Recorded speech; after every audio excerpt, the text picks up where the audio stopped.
Israel और Hezbollah के बीच अब युद्ध तय माना जा रहा है, क्योंकि पहले तो 17 और 18 सितंबर 2024 को इजराइल ने लेबनान में पेजर डिवाइस और वॉकी टॉकी में धमाके कराए, जिसमें 3000 से ज्यादा लोग घायल हुए, जबकि 37 से ज्यादा लोगों की मौत हो गई। इसके बाद हिजबुल्लाह प्रमुख हसन नसरल्लाह ने इजराइल को डंके की चोट पर कह दिया कि वो ना तो पीछे हटेगा और ना ही डरेगा।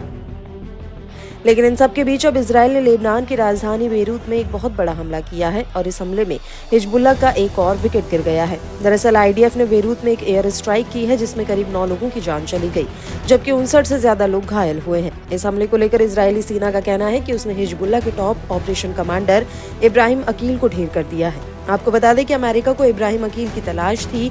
अकील पर 1983 में बेरूत में अमेरिकी सैनिकों की बैरक पर बमबारी करने का आरोप था।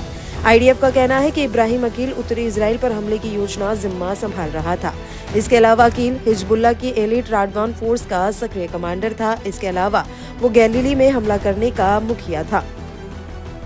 बेरूत एयर स्ट्राइक को लेकर आईडीएफ ने एक बयान भी जारी किया है, जिसमें उसने कहा है कि अकील और कमांडर जिन्हें मारा गया है वो उन लोगों में से थे जो गलीली में हमला करने और कब्जा करने की अगुवाई कर रहे थे। मुकदम יותר היום צה"ל תקף בביירות באופן ממוקד וחיסל את ראש מערך המבצעים של ארגון הטרור חיזבאללה, איברהים אקיל. יחד איתו את שרשרת הפיקוד הבכירה של כוח רדואן. הם התכנסו מתחת לאדמה, מתחת לבניין מגורים, בלב שכונת הדחיה, תוך שהם משתמשים באזרחים כמגן אנושי. הם התכנסו לתיאום פעולות טרור נגד אזרחי מדינת ישראל. आज सुबह इजरायली सेना ने हिजबुल्लाह के संगठन संचालन के कमांडर इब्राहिम अकील को निशाना बनाया और उसके साथ साथ एलिट राडवान फोर्स के कमांडरों को भी मार गिराया। वे दहिया के बीचों बीच एक रिहायशी इमारत के नीचे और अंडरग्राउंड रूप से इकट्ठा हुए थे। वो नागरिक को अपनी ढाल बनाते हुए इजराइल के खिलाफ आतंकी हमले का समन्वय करने के लिए इकट्ठा हुए थे। उधर आईडीएफ का कहना है कि अकील ने 80 के दशक में हिजबुल्लाह को ज्वाइन किया था और वो लेबनान के बाहर हिजबुल्लाह के हमलों का जिम्मेदार था।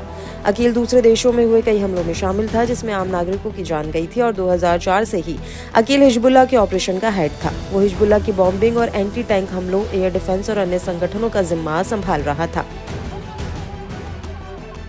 आईडीएफ के मुताबिक अकील 1983 में बेरूत में अमेरिकी सैनिकों पर हुए हमले का जिम्मेदार था और इस हमले में अमेरिका को उसकी तलाश थी। इसके अलावा 1980 के दशक में अमेरिकी और जर्मन लोगों को बंधक बनाने में भी उसका हाथ था।